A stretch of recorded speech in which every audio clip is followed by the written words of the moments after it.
ರಂಜಾನ್ ತಿಂಗಳ ಹಿನ್ನೆಲೆ ಮುಂಜಾನೆ ನಮಾಜ್ಗೆ ತೆರಳುತ್ತಾ ಇದ್ದಂತಹ ವೇಳೆ ಭೀಕರ ಅಪಘಾತವೊಂದು ಸಂಭವಿಸಿದೆ.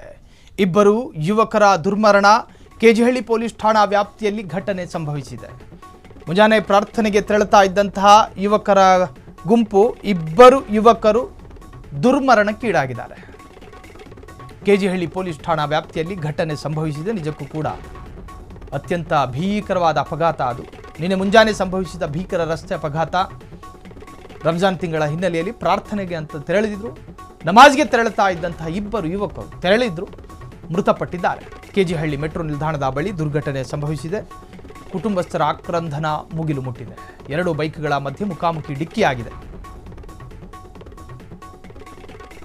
ಡಿಕ್ಕಿ ರಭಸಕ್ಕೆ ಹಾರು ಬಿದ್ದಂತಹ ಬೈಕ್ನ ಸವಾರರು ಕೆಳಕ್ಕೆ ಬಿದ್ದಿದ್ದಾರೆ. ಭೀಕರ ಅಪಘಾತದ ದೃಶ್ಯ ಸಿಸಿಟಿವಿಯಲ್ಲಿ ಸೆರೆಯಾಗಿದೆ.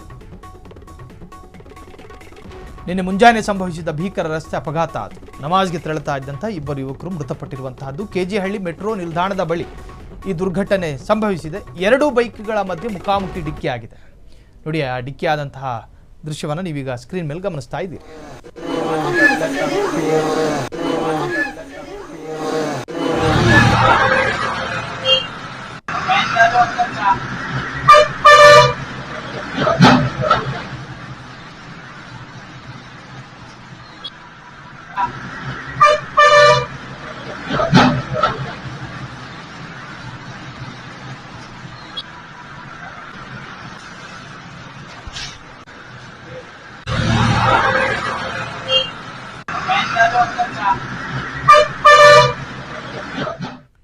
ಸೊ ಇದು ಕೆಜಿಹಳ್ಳಿ ಪೊಲೀಸ್ ಠಾಣಾ ವ್ಯಾಪ್ತಿಯಲ್ಲಿ ನಡೆದಿರತಕ್ಕಂತಹ ಘಟನೆ. ನಿಜಕ್ಕೂ ಕೂಡ ಅತಿ ಗಂಭೀರವಾದಂತಹ ಆಕ್ಸಿಡೆಂಟ್ ಅದು. ಕುಟುಂಬಸ್ಥರ ಆಕ್ರಂದನವೂ ಕೂಡ ಮುಗಿಲು ಮುಟ್ಟಿದೆ. ವಯಸ್ಸಿಗೆ ಬಂದಂತಹ ಹುಡುಗರು, ರಾಜ್ಯದ ಸತ್ಪ್ರಜೆಗಳಾಗಬೇಕಾಗಿರುವಂಥ ಯುವ ಜನಾಂಗ ಈ ಥರದ ಅಪಘಾತದಲ್ಲಿ ಸಾವನ್ನಪ್ತಾ ಇರ್ತಕ್ಕಂಥದ್ದು ನಿಜಕ್ಕೂ ಕೂಡ ದುರಂತ.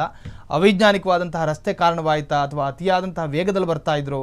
ಒಟ್ಟಾರೆ ಈ ಅಪಘಾತ ನಿಜಕ್ಕೂ ಕೂಡ ಇಡೀ ಕೆಜಿಹಳ್ಳಿಯನ್ನು ಶೋಕದ ವಾತಾವರಣಕ್ಕೆ ದೂಡಿದೆ.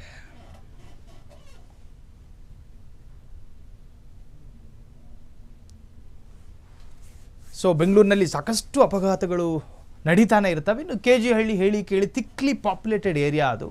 ಕಂಜಕ್ಟ್ ಆದಂತಹ ರಸ್ತೆಗಳಿರ್ತವೆ, ಓಣಿಕೇರಿಗಳು, ಅಲ್ಲಿ ಸರಿಯಾದಂಥ ಮೂಲಭೂತ ಸೌಕರ್ಯಗಳೇ ಇರೋದಿಲ್ಲ. ಸೊ ಆದರೆ ಮುಂಜಾನೆ ಸಂದರ್ಭದಲ್ಲಿ ಯಾವ ಟ್ರಾಫಿಕ್ಕು ಕೂಡ ಇರೋದಿಲ್ಲ. ಆ ಸಂದರ್ಭದಲ್ಲಿ ಏಕಾಏಕಿ ಎದುರು ಬದರಾದಂತಹ ಎರಡು ಗಾಡಿಗಳು ಡಿಕ್ಕಿ ಹೊಡಿತವೆ. ಅದರ ಪರಿಣಾಮ ಆ ಬೈಕಲ್ಲಿ ಕೂತಿದ್ದಂತಹ ಸವಾರರು ಕೆಳಕ್ಕೆ ಬಿದ್ದು ಅವ್ರ ತಲೆಗೆ ಪೆಟ್ಟಾಗಿ ಗಂಭೀರವಾಗಿ ಅವ್ರನ್ನ ಆಸ್ಪತ್ರೆಗೆ ದಾಖಲು ಮಾಡಲಾಯ್ತಾದರೂ ಕೂಡ ಇಬ್ಬರು ಕೂಡ ಪ್ರಾಣ ಕಳ್ಕೊಂಡಿದ್ದಾರೆ. ಇಬ್ಬರು ಯುವಕರ ದುರ್ಮರಣ. ಎರಡೂ ಕುಟುಂಬ, ಒಂದು ಯುವಕನಿಗೆ ಮದುವೆ ಕೂಡ ಆಗೋದಕ್ಕೂ ನಿಶ್ಚಯ ಆಗಿತ್ತು. ಕುಟುಂಬಸ್ಥರು ಅದಕ್ಕೆಲ್ಲ ಸಿದ್ಧತೆಗಳನ್ನು ಕೂಡ ನಡೆಸಿದ್ರು. ಇಂತಹ ಸಂದರ್ಭದಲ್ಲಿ ಅಪಘಾತದಲ್ಲಿ ದುರ್ಮರಣಕ್ಕೀಡಾಗಿರೋದು ಕುಟುಂಬಸ್ಥರಿಗೆ ಸಹಿಸಿಕೊಳ್ಳಲಾಗದ ನೋವನ್ನು ತಂದುಕೊಟ್ಟಿದೆ.